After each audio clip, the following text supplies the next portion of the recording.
Hi, my name is Victor, and I'll be one of the people answering your questions today. We decided that before we go ahead with the actual interview, we wanted to make short videos that introduces our backgrounds. Hopefully this should take care of the first wave of questions that you have, and perhaps give you some food for thought for subsequent questions that you want to ask us. So, I was born and raised in Chisinau. I went to the Spearhead Lyceum up until 8th grade, and then transferred to then known as the Moldau Turkish Lyceum, now known as Lyceum Orizon. So throughout my high school I did physics Olympiads and won a number of national, European and international awards.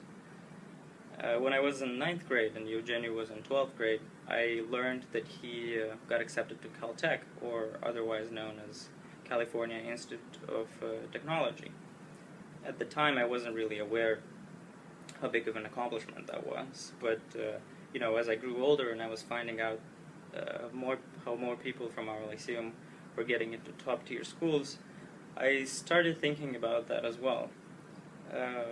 Moreover, as I was getting more into physics and my skills were getting more and more advanced, it became quite clear that if I wanted to pursue a career in physics, I had to go abroad to do my studies. So in about 11th grade I took a TOEFL course and took the TOEFL test, and in 12th grade in the first term I took both the subject and the general SATs, and also in that term I applied to 12 different institutions, all in the US. Out of these 12 institutions, one accepted me, and that was University of Minnesota Duluth. If you're not familiar with University of Minnesota, it's a state school in the US, and state schools usually aren't very generous with their financial offers for international students. So, as a matter of fact, I was faced with the question of if I wanted to go to the States and have to pay a lot of money, or stay back home and shatter my dreams in a certain sense.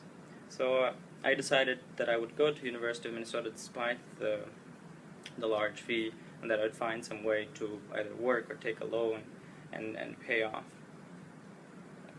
But I also wanted to go there thinking about transferring to a different university, because I felt that those 11 universities that rejected me had made a mistake, and that I was actually worthy enough to be at any of those places. So as I stepped in there, I decided to take the most advanced classes that were offered at University of Minnesota, and I took physics and math classes, and I did a research with one of the professors there. And they must have liked me and the way I worked, because they recommended me well enough to allow me to transfer to MIT, or otherwise known as Massachusetts Institute of Technology.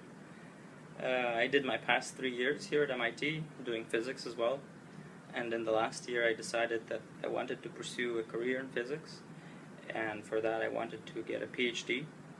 And so I applied to 13 different universities after taking the GRE tests, and out of the 13 I got accepted into 8. And after visiting all of them and giving serious thoughts to all the circumstances, all the professors, all the opportunities that each one was offering me, I decided to stay in Boston and go to Harvard University for a PhD in physics. What I do is called cosmology, and up until now I was studying different theories that can come up with explanations for supermassive black holes at the centers of our galaxies. And right now I'm mostly studying the oldest light in the universe and trying to find the initial conditions that the universe spawned from. Hopefully this should be enough information for now. Feel free to ask us any questions, and we'll try to do our best to answer them. See ya.